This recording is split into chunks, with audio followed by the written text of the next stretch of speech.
firman Tuhan. Roh Kudus akan memberkati kami, menjamah setiap hati dan pikiran kami semua yang ada pada malam hari ini, sehingga firman Tuhan yang akan kami baca dan kami renungkan akan menjadi berkat khusus bagi kami semua. Urapan Tuhan secara khusus bagi hamba-Mu, bagi hamba-Mu ini menjadi alat Tuhan menyampaikan isi hati Tuhan bagi kami semua. Kami juga bersyukur Tuhan untuk kebaikan Tuhan yang telah nyatakan bagi keluarga Pak Hamsa yang telah jamah memberkati beberapa waktu yang lalu, beberapa hari yang lalu, boleh diizinkan Tuhan dirawat di rumah sakit, dan puji Tuhan bersama dengan kami saat ini Tuhan jamah telah memulihkan, dan doa kami kesembuhan yang sempurna terus datang daripada Tuhan sehingga keluarga ini tetap diberkati oleh Tuhan. Terima kasih Bapa, kami bersyukur Tuhan, kami siap mendengarkan firman-Mu di dalam nama Tuhan Yesus Kristus. Haleluya. Amin. Puji Tuhan, Shalom.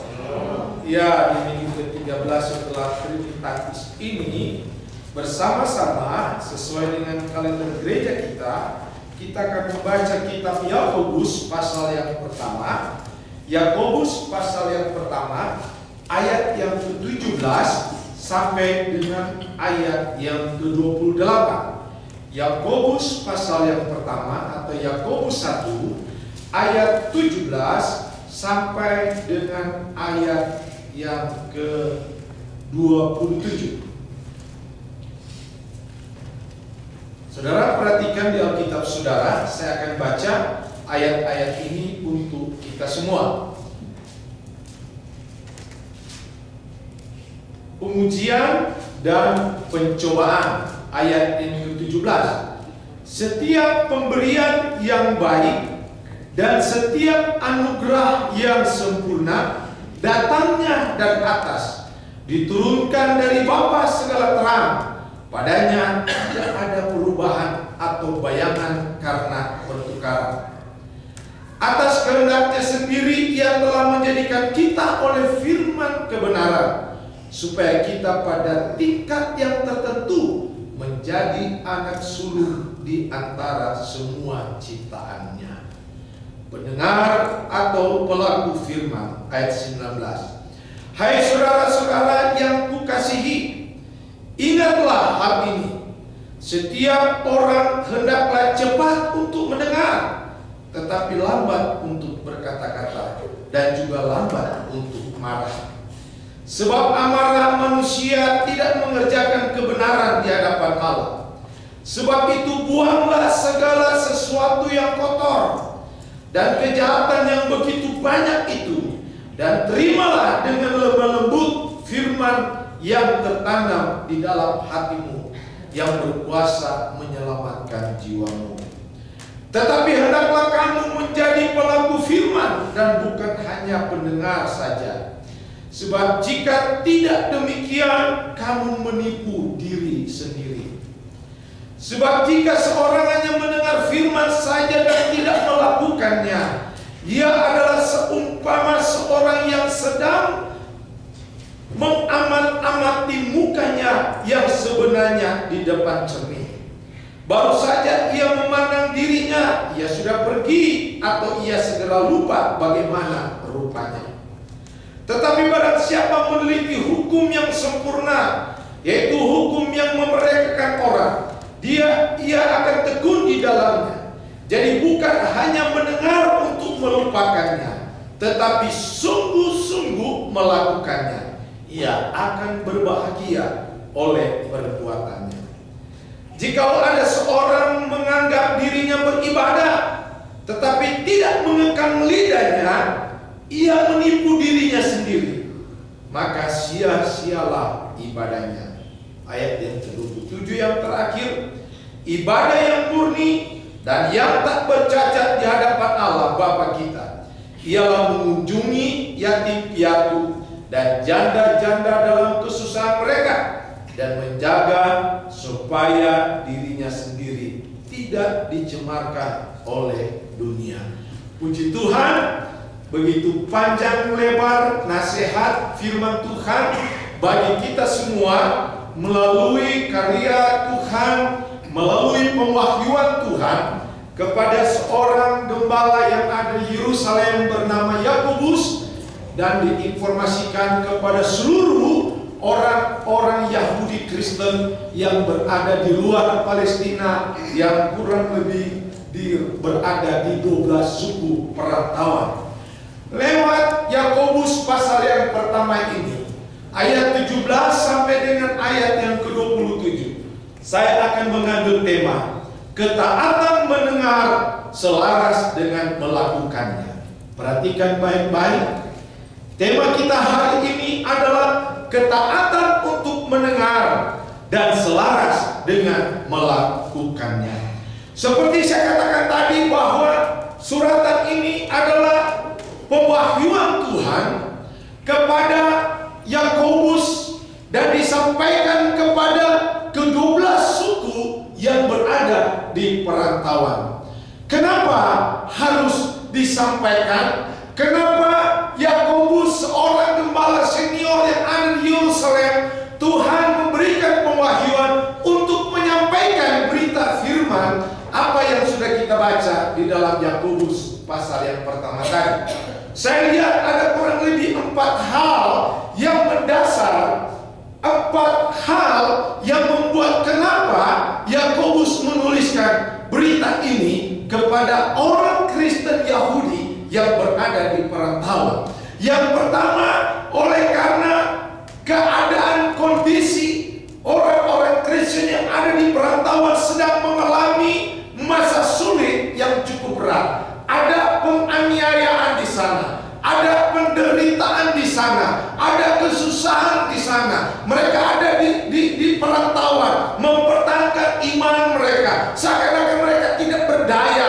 Tuhan datang untuk memberikan firman bagi mereka supaya mereka kuat. Pasal yang pertama ayat 1, ayat 2 sampai dengan ayat yang keempat. Saudara-saudara, anggaplah sebagai suatu kebahagiaan apabila kamu jatuh ke dalam berbagai-bagai pencobaan, sebab kamu tahu bahwa ujian terhadap imanmu itu menghasilkan ketekunan, dan biarkanlah ketekunan itu memperoleh buah yang matang, supaya kamu menjadi sempurna dan utuh dan tidak kekurangan suatu apapun. Ini berita yang disampaikan Tuhan lewat Yakobus kepada orang-orang Kristen yang sedang mengalami pengujian iman, yang sedang mengalami penderitaan, supaya mereka jangan menggerutu, jangan mengeluh, jangan menjerit, jangan seakan-akan berkata, kenapa kami menjadi orang percaya meninggalkan hidup yang lama justru menderita. Yakobus katakan, anggaplah penderitaan itu satu kebahagiaan. Karena lewat penderitaan itu mengajar satu ketekunan. Hasil sebuah ketekunan akan membawa kita mencapai kepada satu tingkat iman yang sempurna.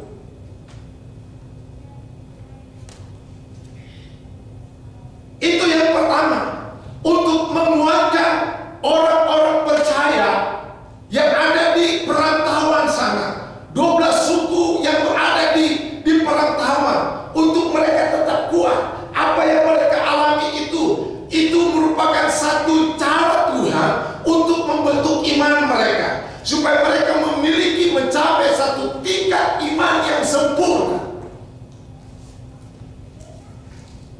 Yang kedua, untuk memperbaiki pengertian yang salah mengenai sifat iman yang menyelamatkan. Ayat 13 dan ayat yang ke-14.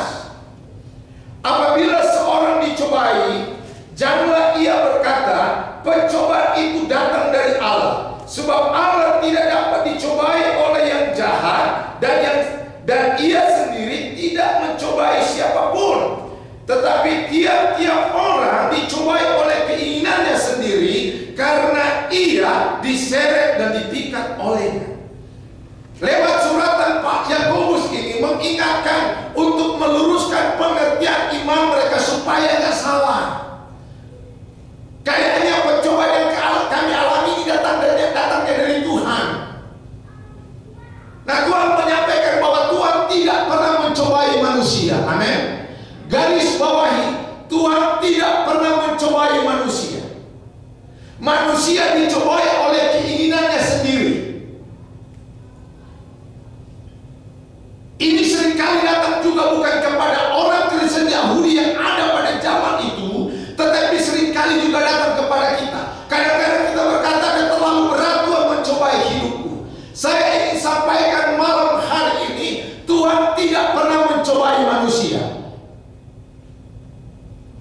Oleh sebab itu dia juga tidak suka dicobai. Coba dulu. Dicoba, kita coba sesuai dengan janji Tuhan. Dia berkati tak kira-kira gitu? Tidak. Suratan Yakobus ingin meluruskan pemahaman yang benar tentang iman, meluruskan pengertian yang salah bagi orang-orang yang sedang dibentuk oleh Tuhan dalam satu pengujian. Apa yang dialami oleh manusia adalah ujian yang Tuhan izinkan dialami oleh manusia, tetapi bukan pencobaan yang Tuhan berikan bagi manusia. Manusia hanya dicobai oleh dirinya sendiri, keinginan-keinginan yang menjadi dia jatuh di dalam dosa. Dasar yang ketiga, untuk menyatakan bahwa segala sesuatu yang datang dari sorga adalah sesuatu yang baik, suatu anugerah yang sempurna, tidak ada perubahan atau bayangan perubahan, bayangan pertukaran. Dari ayat 17 sampai dengan ayat ke-18 menunjukkan apa yang kalian alami, apa yang kalian rasakan. Itu merupakan satu cara Tuhan untuk mendatangkan satu kebaikan. Apapun yang Tuhan izinkan itu tidak pernah salah terjadi bagi manusia. Tuhan tidak pernah keliru. Anugerah Tuhan itu sangat sempurna bagi manusia. Tuhan tidak pernah salah mengizinkan sesuatu terjadi dalam hidup kita. Amin. Itu yang Tuhan katakan kepada mereka. Anugerah Tuhan itu sempurna bagimu. Kamu tidak perlu mengeluh, kamu tidak perlu menggerutu, kamu tidak perlu berkata, "Kenapa masalah cobaan itu aku itu begitu berat? Kenapa Tuhan mencobai aku?" Tuhan katakan Tuhan tidak pernah mencobai, karena apa yang Dia izinkan bagi manusia alami itu untuk mendatangkan satu kebaikan yang datang dari surga. Ayat 17 sampai 18, yang datang dari sana itu adalah sesuatu yang baik dan tidak ada pertukaran, tidak ada yang salah di sana. Dan yang terakhir, untuk menyatakan bahwa firman kebenaran yang datang dari Tuhan menjadikan kita kepada tingkat tertentu menjadi anak sulung. Amin. 4 hal inilah yang Tuhan ingin sampaikan supaya orang-orang di sana itu mengerti, dan itu juga datang kepada kita pada malam hari ini, jemaat ICF, bahwa Tuhan sangat peduli dalam hidup kita. Amin. Setiap firman yang datang dalam hidup kita, Tuhan tahu apa yang sedang kita alami. Tuhan tahu apa yang sedang kita rasakan. Catat di bawah bahwa Tuhan tidak pernah mencobai hidup kita. Yang ada adalah Tuhan menguji iman kita, sejauh mana ketaatan kita terhadap iman kepada Tuhan. Dan apapun yang Tuhan izinkan dalam hidup kita, tidak ada sesuatu yang salah. Apa yang kita alami itu pasti mendatangkan satu kebaikan. Apa yang kita alami pasti mendatangkan satu kebaikan.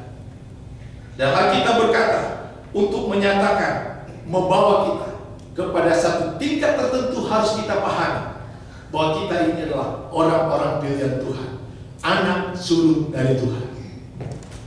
Pada tingkat tertentu kita ada pada posisi yang terbaik, pada posisi yang paling yang didambakan oleh setiap manusia, menjadi anak sulungnya Tuhan.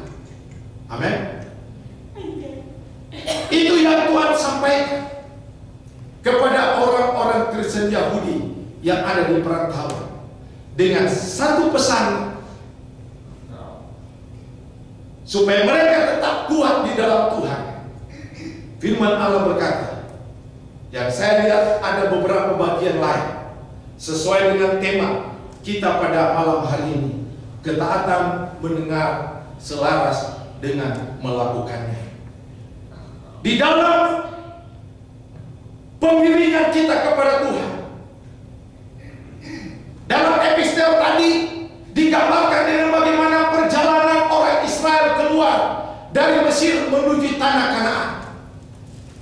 Ada hukum, ada undang-undang, ada aturan main, baik dalam perjalanan maupun masuk ke tanah perjanjian. Ada aturan main di sana. Ada hukum yang harus ditaati. Ada hukum yang harus dipegang. Dan untuk itu dibutuhkan apa yang dinamakan dengan satu kata, kesetiaan. Untuk supaya kita dapat memahami bahwa apa yang kita alami akan membawa kita sempurna dalam iman.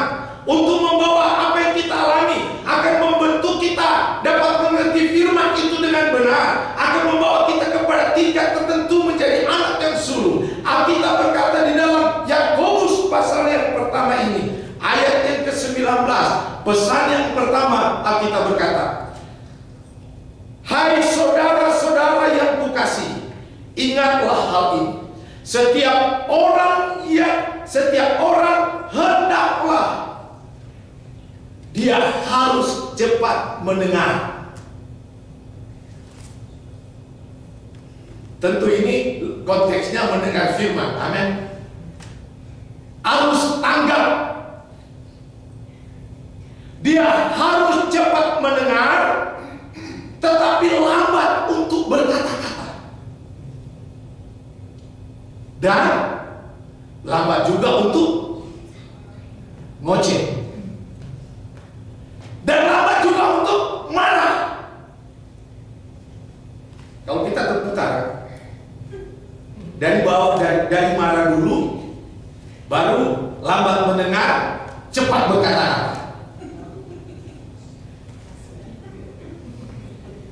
Nah, kalau sudah cepat berkata-kata, apa yang akan disampaikan itu tidak pernah dengar, sulit didengar.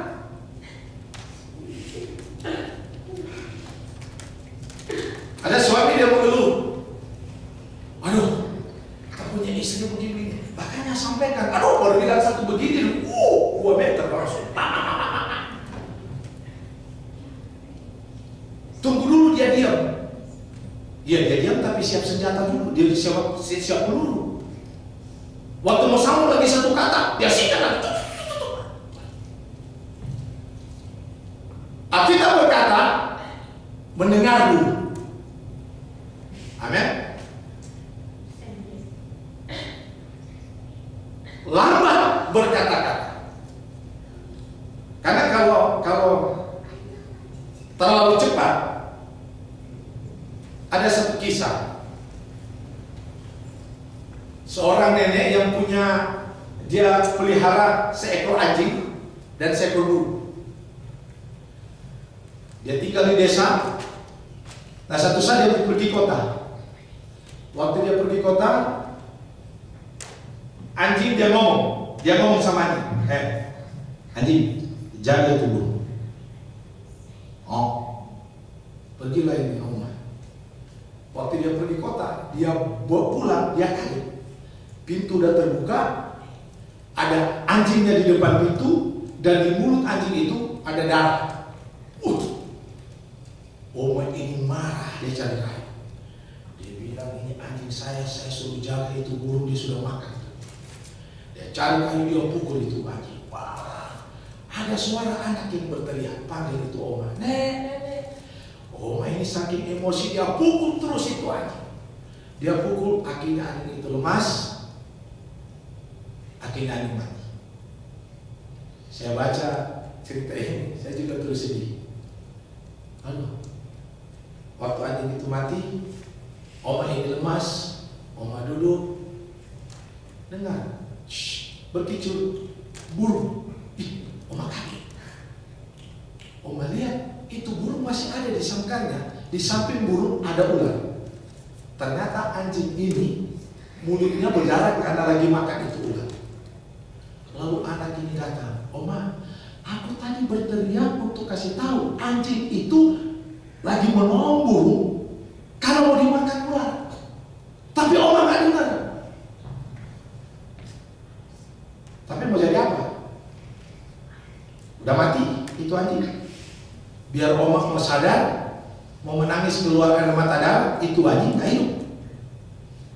Kesalahan karena tidak mau mendengar.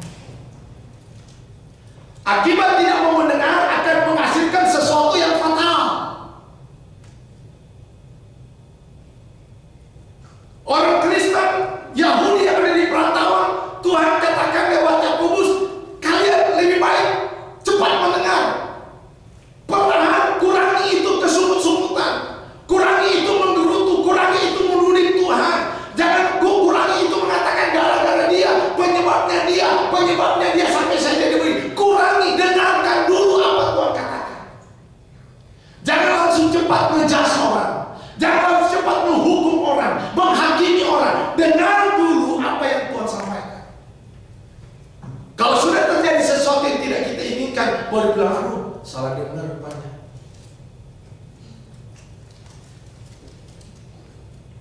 Alkitab berkata sekali lagi, yang diinginkan Tuhan supaya Tuhan membawa kita dan membawa iman kita sampai kepada satu tingkat yang Tuhan inginkan, iman yang sempurna. Yang pertama, kita harus menjadi orang yang senang mendengar firman dan lambat berkata-kata dan lambat marah.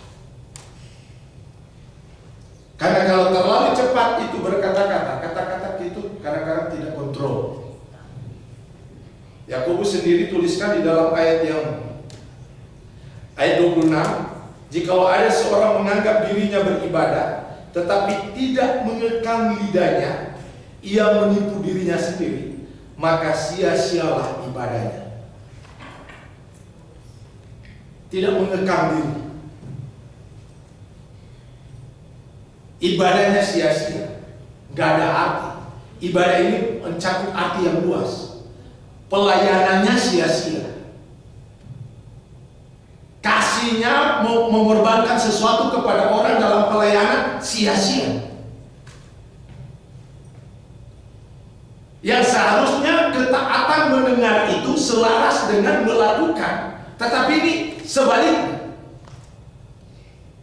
Mendengar selaras dengan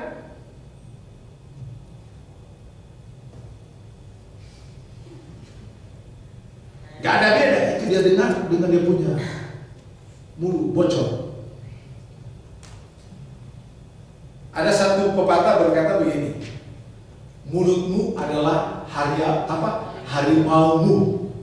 Betul? Pernah dengar itu? Mulutmu adalah harimaumu. Oleh sebab itu, jangan harimaumu itu membangunkan harimau di mulut orang. Saya baca itu artikel gawat juga. Mulutmu adalah harimau, dan janganlah harimaumu itu membangunkan harimau yang lain. Gitu.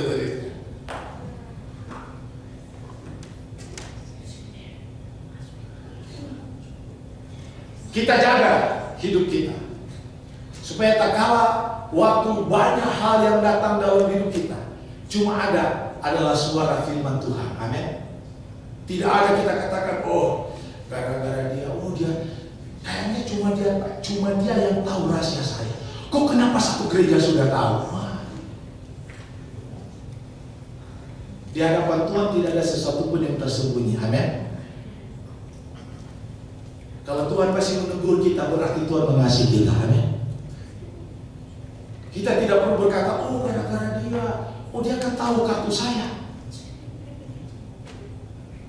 Kok kenapa pendeta tahu? Kok kenapa majelis tahu?" Nanti semua jadi cerita dengan tukang PLN.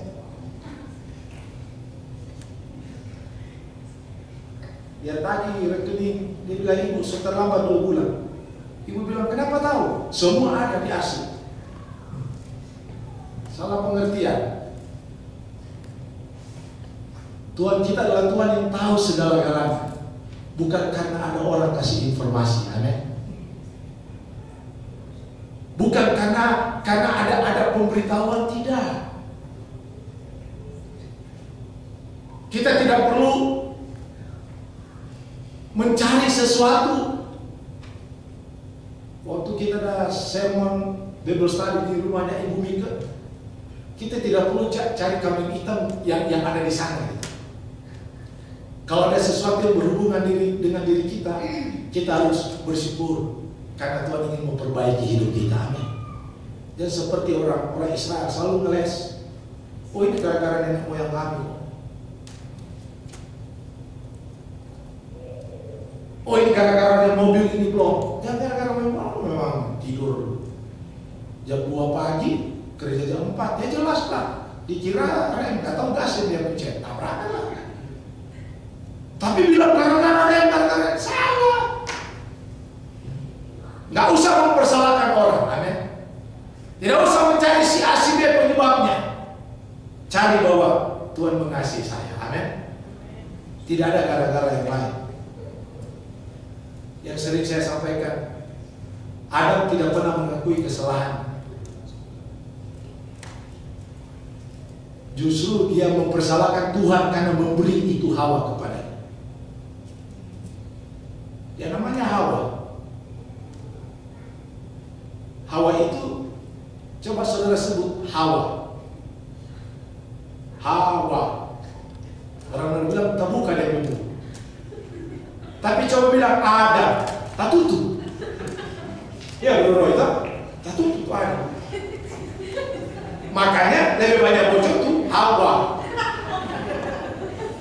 Ya Pak Noli? Makanya jangan kaget. Makanya kalau ada Adam jatuh hikam dulu, suruh pakai rok. Beda-beda tipis dengan Hawa. Cuma Hawa tuh yang terbuka. Adam tutup dulu.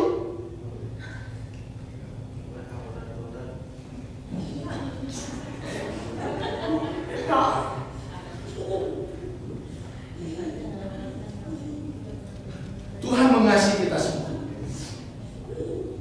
Jaga hidup kita, perkataan kita harus dikontrol. Lebih banyak kita mendengar akan firman Tuhan. Banyak, cepat mendengar dan lambat berkata-kata. Lebih lagi, jangan cepat marah. Jangan cepat emosi. Karena ayat yang ke-20 sebab amarah manusia tidak mengerjakan kebenaran di hadapan Allah. Tidak ada oleh karena marah menyelesaikan persoalan. Betul nggak? Tidak ada pernah orang marah-marah menyelesaikan persoalan. Yang ada menambah masalah.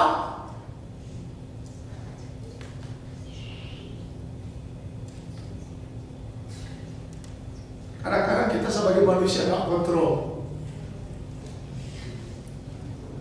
Saya tadi di Esma mau parkir, udah saya mau parkir belok kanan, ada yang di pojok, dia langsung nyerobot. Pas dia nyerobot, saya nyerobot juga dulu, saya kasih. Jadi saya katakan, pelan-pelan waktu itu cuma karena orangnya bukan orang bule, orang Asia. Selele itu sambil jaga gengsi kan? Enggak, pasti bukan orang kita gitu. Namanya dia cuma. Saya langsung putar itu mobil. Istri saya bilang gini, udah sabar. Tidak menyelesaikan persoalan. Saya bilang Tuhan ampuni saya. Saya memang Esma kalau hari Minggu kan susah cari parkir ya, Buria kan? Saya mau parkir begini, dia dari arah sana, dia langsung kaget saya. Kalau saya bawa mobil bulldozer, kita balik. Itu saya bawa mobilnya Bumaya gitu. Allah kita adalah Allah yang luar biasa mengontrol hidup kita. Saya dalam hati saya mengenai Tuhan, ampuni saya. Istri saya kata, itu kalau jemaat lalu orang Indonesia Ada satu pendeta di Manado, habis pimpin KKR. Biasa menanam kalau KKR jam 11 malam belum selesai. Nah, dia dari satu desa namanya Air Madili, dia mau pulang ke Bitung. Wah, dia selesai, dia lari cepat, disalip sama satu mobil. Wah, marah dia kejar. Pas udah mau di Bitung, itu yang mobil satu, dia langsung dekat ini. Dia buka kaca, dia bilang, "Halo Pak Pendeta, tadi korbannya bagus Pak." "Pak, tadi korbannya bagus Pak, saya tadi hadir Pak, makanya saya ingin ikut Bapak." Dia langsung garuk kepala, dia cerita ke saya, nggak bertemu. Jemaat yang hadir itu saya kejar. Saya bisa bayangkan kalau tadi yang datang, "Pak, aduh, waktu saya baca di Facebook, renungan Papa bagus loh." Tidak berimbang yang saya langsung sama dia. Amarah tidak menyelesaikan persoalan, amin. Yang ada adalah menambah persoalan. Oleh sebab itu bersama-sama kita melalui firman Tuhan ini, mari kita jaga dan kontrol diri kita masing-masing, supaya kita menjadi pribadi. Tak kala ada masalah yang datang, kita hanya mendengar apa yang firman Tuhan katakan dalam hidup kita. Yang kedua,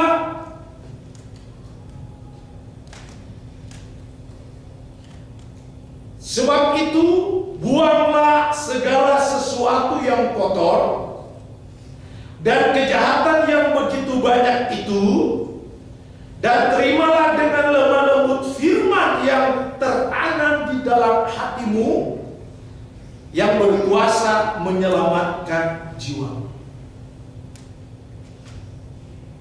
Buanglah segala hal-hal yang kotor, hal-hal yang berhubungan dengan kejahatan, pikiran-pikiran yang tidak benar, jauhkanlah semua itu. Cara hidup yang tidak sesuai dengan Tuhan inginkan, jauhkanlah semuanya itu. Karena hanya dengan kita menjauhkan semua hal itu, maka kita dapat memahami firman yang kita dengar. Dengan menjauhkan semuanya itu, kita dapat memahami bahwa ujian yang datang dalam hidup kita untuk membawa penyempurnaan iman dalam hidup kita. Jauhkan pikiran-pikiran yang jahat, pikiran-pikiran yang negatif, perkataan-perkataan yang kotor, perkataan-perkataan yang menghina orang. Jauhkanlah semuanya itu. Diganti dengan tanamkanlah firman itu di dalam lubuk hati.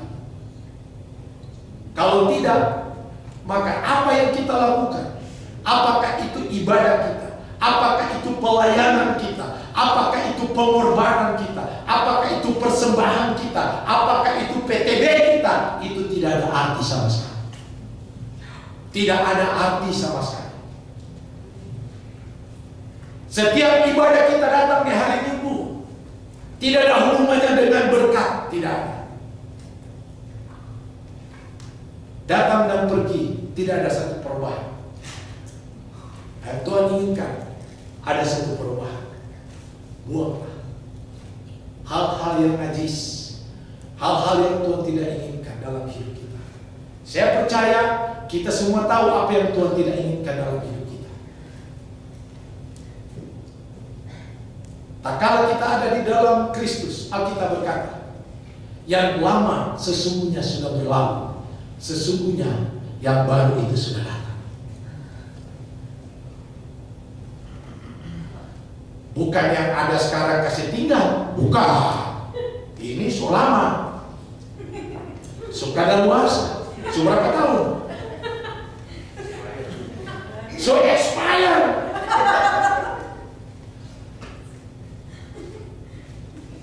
Dia lihat ada yang baru di sana itu kan. Yang baru sudah datang, sesungguhnya expired. Nggak begitu, amin. Bukan begitu.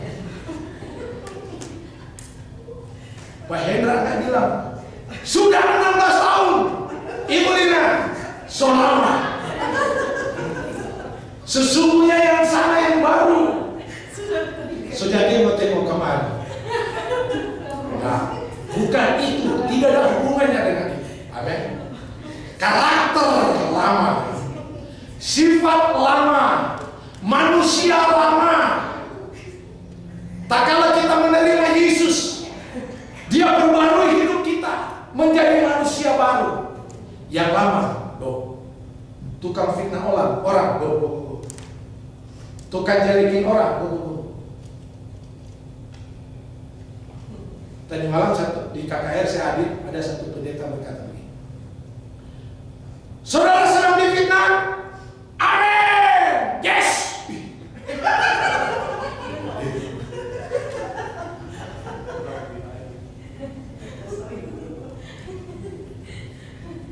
Saudara sedang mengalami fitnah, amin, yes.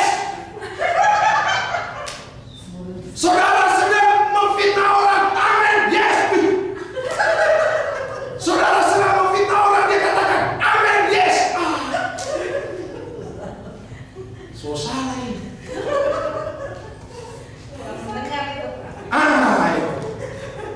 Cepat berkata-kata, lambat mendengar.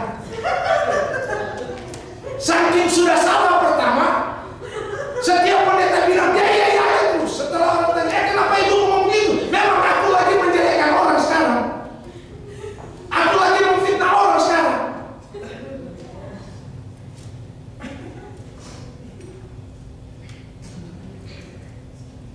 Yes. Karena dia khawatir jangan sampai Tuhan tidak mengerti, amin, dia tambah dengan yes. Jangan supaya lengkap gitu, supaya Tuhan langsung tapi jangan Tuhan tidak mengerti itu, amin, amin, yes. Kayak Satria Baja Hitam.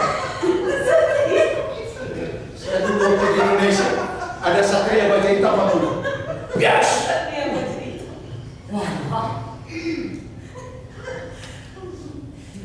Tuhan kita nggak perlu kita teriak-teriak gitu, amin. Tuhan nggak pomo, saudara. Tuli. Tahu nggak pomo? Tuli. Ada satu pendeta di Manado, dia juga ada di Jakarta. Berkenalan dengan satu pendeta orang Manado juga. Faham apa bro? Oh kami larang. Oh, dari mana? Todano. Oh kita kok pomo? Pomo dari mana? Dari Kacili.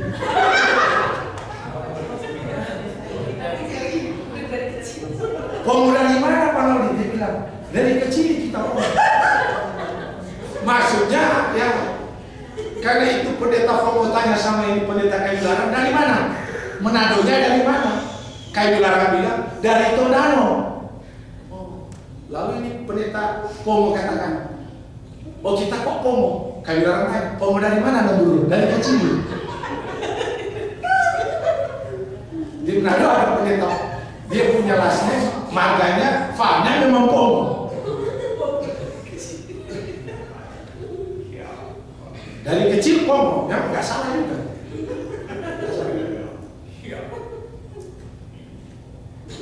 Di daerah Sangir ada satu marga namanya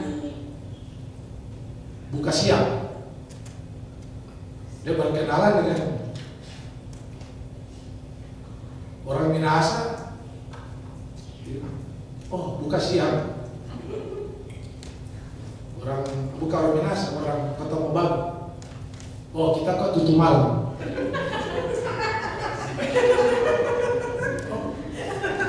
Buka siang, tutup malam.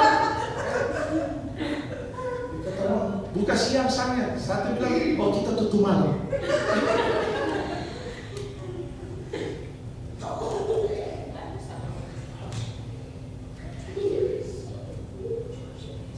Dengar firman, buang segala hal-hal yang menghambat untuk kita tidak memahami bahwa apa yang kita alami untuk membawa pertumbuhan iman. Karena kekotoran-kekotoran ini yang membuat sulit kita dapat memahami, mengerti bahwa apa yang kita alami ini untuk membawa iman kita semakin sempurna kepada Tuhan. Tanamkanlah firman itu, Alkitab berkata, biarlah firman itu tertanam di dalam hatimu yang berkuasa menyelamatkan kamu. Dan yang ketiga, ayat 22 berkata, tetapi hendaklah kamu menjadi pelaku firman dan bukan hanya mendengar saja. Sebab jika tidak demikian, kamu menipu dirimu sendiri. Setiap kita yang mendengar firman Alkitab berkata dan tidak melakukannya, yang seharusnya mendengar itu selaras dengan melakukan. Amin. Tetapi tak kala kita tidak melakukan, kita tidak menipu orang lain. Tetapi pada intinya kita sedang menipu diri kita sendiri. Dengan bahasa yang bebas dikatakan kita itu hidup kamuflase. Orang lihat bahwa kita itu sebenarnya taat gitu, tapi diri kita tidak bisa pungkiri. Dan di hadapan Tuhan kita tidak bisa bohongi. Alkitab berkata, sebagai orang percaya yang mendengar firman, maka tak kala firman itu datang dalam hidupnya, bukan sekedar mendengar dan tahu, tetapi Alkitab berkata harus melakukannya. Tak kala kita melakukan apa yang Tuhan perintahkan dalam hidup kita, maka 4 dasar tadi, masalah bukan akan membuat kita menuding berkata Tuhan mencoba aku, tetapi masalah kita akan melihat bahwa Tuhan akan membawa aku lewat masalah ini mencapai tingkat iman yang sempurna. Yang kedua akan membawa kita dapat memahami, untuk membawa kita dapat memahami bahwa iman yang kita miliki adalah iman yang mampu menyelamatkan kita. Dan kita dapat memahami bahwa apapun yang datang dari sana, dari surga, dari Tuhan, tidak ada sesuatu pun yang salah. Itu hanya dapat kita mengerti kalau kita menjadi pendengar dan dapat melakukan firman itu. Kalau tidak, semua kita akan berkata semua salah. Jangankan orang lain kita persalahkan, kita bisa katakan Tuhan itu salah. Kita bisa katakan Tuhan itu salah. Bagaikan Adam berkata Tuhan salah kasih Hawa kepada diri saya. Kalau Tuhan tidak kasih Hawa, setan tidak akan jatuh dalam dosa. Yang itu terjadi dalam hidup kita. Tetapi kalau firman itu kita dengar dan kita praktekkan, kita lakukan hari lepas hari, hari lepas hari, maka tidak ada yang kita persalahkan. Tak kala ada masalah, tak kala ada kesulitan, tak kala ada penderitaan, tak kala kita dihina, difitnah, di-fire, kita tidak akan mengatakan gara-gara dia, penyebab dia, karena dia. Tidak ada. Yang ada, saya hanya bisa berkata, pasti Tuhan punya rencana yang indah dalam hidup saya. Amin. Kekuatan ini kepada jemaat Yahudi yang ada di perantauan, dan itu juga datang bagi kita, jemaat Aisyah. Mari kita cepat mendengar, lambat berkata-kata, dan jangan cepat marah. Jadikanlah kita pribadi yang tanamkan firman itu di dalam lubuk hati kita yang paling dalam. Jadikanlah kita pribadi yang ketiga, Alkitab berkata, bukan hanya sekedar mendengar firman, tetapi menjadi pelaku-pelaku firman. Kalau kita menjadi pelaku firman, maka kita hidup paling berbahagia. Kita adalah jemaat yang paling diberkati kalau semua melakukan firman. Saya tidak mengharapkan istri saya melakukan firman, tetapi saya akan melakukan firman. Istri saya pasti akan melakukan firman. Saya tidak mengharapkan jemaat akan melakukan firman, tetapi saya akan melakukan firman supaya jemaat akan melakukan firman. Jangan menunggu orang lain melakukan firman, tetapi mari kita dulu melakukan firman, maka otomatis orang lain akan melakukannya. Amin. Kalau kita berkata, oh dia dulu, dia juga jago, dia dulu, enak aja. Firman Tuhan katakan, hei suami-suami kasihlah istrimu, suami bilang, istri, firman Tuhan katakan, hormatilah akan suamimu. Nah, siapa lebih dulu? Tunggu dulu, baku jaga. Bagaimana saya menghormati kamu? Gak pernah mengasihi. Suami bilang, bagaimana saya mengasihi kamu? Di mana letak permasalahannya? Permasalahannya karena saling baku tunggu. Betul kan? Saling menunggu. Tetapi kalau dari diri kita sendiri, amin. Dari diri kita sendiri ada satu perubahan, maka lingkungan pasti akan berubah. Amin. Ada satu filosofi yang selalu saya bawa di mana saya pergi. Saya berubah bukan berada di lingkungan yang berubah, tetapi lingkungan berubah oleh karena ada saya yang berubah. Amin. Kalau itu ada dalam hidup kita, maka kita menjadi terang dimanapun kita berada. Tuhan Yesus memberkati kita sore hari ini. Mari kita berdoa. Terima kasih Bapa, kami bersyukur buat pesan firman Tuhan bagi kami pada malam hari ini. Dengan kekuatan kami amat sangat terbatas Tuhan. Sangat sulit kami melakukan apa yang Kau perintahkan bagi kami malam ini. Tetapi ada janji firman-Mu Tuhan, bahwa kami tidak bisa melakukan sendiri. Ada Roh Kudus sebagai penolong kami. Itu yang Kau janjikan dan berikan bagi kami. Dan kami membutuhkan Roh Kudus itu menolong kami, supaya kami dapat mendengar firman Tuhan dengan baik. Kami dapat lambat berkata-kata, kami lambat marah Tuhan, dan kami menjadi pelaku-pelaku firman yang baik Tuhan, bukan hanya sekedar mendengar. Dan itu Roh Kudus yang dapat menolong kami. Tanamkanlah firman Tuhan di dalam lubuk hati kami yang paling dalam Tuhan. Biarlah firman ini boleh tertanam bagi kami. Firman ini boleh berbuah menjadi berkat dalam hidup kami, menjadi berkat bagi orang yang ada di sekitar kami. Berkati seluruh kami yang ada pada malam hari ini. Bapa, Engkau menolong segala pergumulan jemaat-Mu Tuhan. Engkau yang tahu persis segala keberadaan kami. Terpujilah nama Tuhan kekal selama-lamanya. Di dalam nama Yesus Tuhan kami bersyukur buat firman-Mu. Haleluya. Amin.